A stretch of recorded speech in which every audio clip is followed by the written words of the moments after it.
Assalamualaikum warahmatullahi wabarakatuh. Bismillahirrahmanirrahim. Alhamdulillahirabbil alamin. Allahumma shalli wa sallim ala Muhammadin wa ala alihi wa sahbihi ajma'in. Amma ba'd.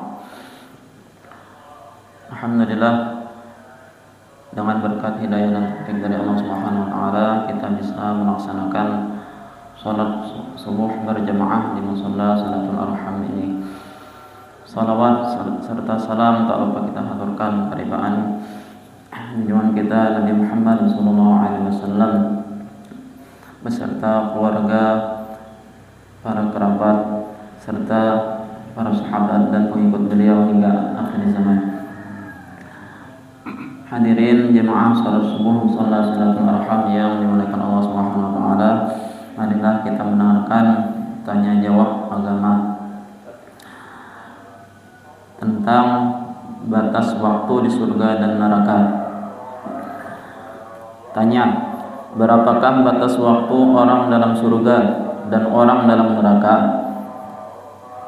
Pertanyaan dari Abdul Razak, Masjid Al-Awwal nomor 41, Sidodadi Kedaton dari Bandar Lampung. Jawab, orang yang beriman dan beramal soleh dan diterima segala amalnya serta diampuni segala dosanya akan masuk surga selamanya menurut kehendak Allah. Sedang orang yang munafik dan kafir tidak beriman akan mendapat siksa di neraka selamanya. Adapun orang yang beriman tetapi banyak dosa dan noda dan belum bertobat sehingga amal baiknya belum dapat menutup perbuatannya yang buruk, orang itu harus menjalani hukuman atas perbuatan buruknya di dunia. Barulah setelah habis menjalani siksa neraka itu dinaikkan ke surga. Jadi orang yang demikian berada di neraka tergantung banyak sedikitnya perbuatan buruknya. Semoga kita semua termasuk golongan yang pertama. Amin. Pertanyaan yang kedua yaitu tentang kehidupan di alam kubur. Tanya, bagaimana kehidupan di alam kubur itu? Apakah mendapat siksa bila berbuat dosa dan mendapat nikmat bila berbuat baik di dunia? Apakah doa anak yang soleh dapat mengurangi siksa kubur? Pertanyaan dari Nyonya Anissa dari Madiun. Jawab, berdasarkan hadis riwayat Bukhari dan Muslim, akan kita dapati pengertian bahwa di alam kubur nanti manusia akan diberi isyarat akan hasil amal perbuatannya di dunia beserta hasilnya. Yang baik akan mendapat surga dan sebaliknya yang jahat akan menjadi penghuni neraka. Hal ini dapat dipahami antara lain dari hadis sebagai berikut. Inna ahadakum idza mata uridu alaihi maq'aduhu bil ghadati wal 'ashyi in kana min ahli jannah famin ahli jannah wa in kana min ahli nar famin ahli nar fayuqalu hadza maq'aduka hatta yab'atsaka Allahu yaumal qiyamah. Rawahu Bukhari wa Muslim. Artinya, sesungguhnya apabila meninggal salah satu di antaramu, maka ditampakkan kepadanya setiap pagi dan sore tempat tinggalnya. Jika dia termasuk ahli surga, maka surgalah tempat tinggalnya, dan bila dia ahli neraka, maka nerakalah tempat tinggalnya. Kemudian dikatakan, inilah tempat tinggalmu sampai nanti engkau dibangkitkan di hari kiamat. Hadis riwayat Bukhari dan Muslim dari Ibnu Umar.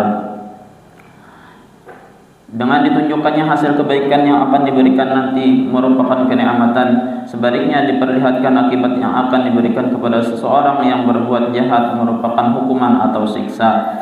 Dalam pada itu banyak riwayat yang sahih menyebutkan akan diberikannya siksa kubur itu bagi orang tertentu, seperti kurang menjaga kebersihan dan suka mengadu domba, seperti hadis riwayat Bukhari dan Muslim dari Ibnu Abbas bahwa Nabi SAW melewati dua kuburan, maka beliau bersabda, innahuma la yu'adzabani fi kabirin amma ahaduhuma fakana la yastabri'u minal bawl wa amma al-akharu fakana yamshi fil namimah thumma da'a bi jaridah ratbatin fashaqqaha nisfaini faqala la'allahu khaffafa anhuma ma lam yaybasa.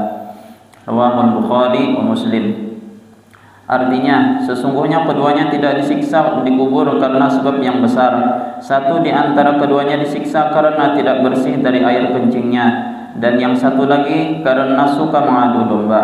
Kemudian Nabi SAW meminta untuk diambilkan pelepah kurma dan membelahnya menjadi dua. Selanjutnya beliau bersabda, mudah-mudahan meringankan mereka selama belum kering keduanya. Hadis riwayat Bukhari dan Muslim. Hadis lain menerangkan bahwa Nabi keluar dari rumah di waktu maghrib. Kemudian Nabi mendengar suara, lalu beliau bersabda, Yahudi sedang disiksa di kuburnya. Hadis riwayat Bukhari, Muslim dan Abu Ayyub. Mengenai siksa kubur, bagi yang berbuat dosa sesuatu hal yang tidak perlu diragukan lagi, mengingat tuntunan Nabi yang selalu dibaca pada waktu salat, di waktu duduk, tahiyat akhir yang mohon perlindungan dari 4 hal, yaitu dari siksa jahanam, siksa kubur, dan fitnah hidup dan fitnah mati, serta minta perlindungan dari fitnah dajjal. Dasar tuntunan ini antara lain diriwayatkan oleh Muslim. Mengenai doa anak, apakah dapat mengurangi siksa kubur orang tuanya yang berdosa, tergantung kehendak Allah. Doa anak terhadap orang tuanya termasuk doa yang mudah dikabulkan, sehingga doa anak terhadap orang tuanya dapat dilakukan dan dapat pula meringankan siksa kubur. Kalau permohonan anak kepada orang tuanya yang muslim agar orang tuanya mendapat maghfirah, ampunan dari Allah, itu diterima. Alhamdulillah, telah kita dengarkan 2 buah tanya jawab tentang batas waktu di surga dan neraka dan kehidupan di alam kubur. Mudah-mudahan dengan pembacaan tanya jawab agama, fatwa Tanti Muhammadiyah ini menambah keimanan kita kepada Allah Subhanahu wa taala. Amin amin ya rabbal alamin. Kita akhiri dengan doa kifaratul majlis. Subhanakallahumma wa bihamdika asyhadu an la ilaha illa anta astaghfiruka wa atubu ilaik. Assalamualaikum warahmatullahi wabarakatuh.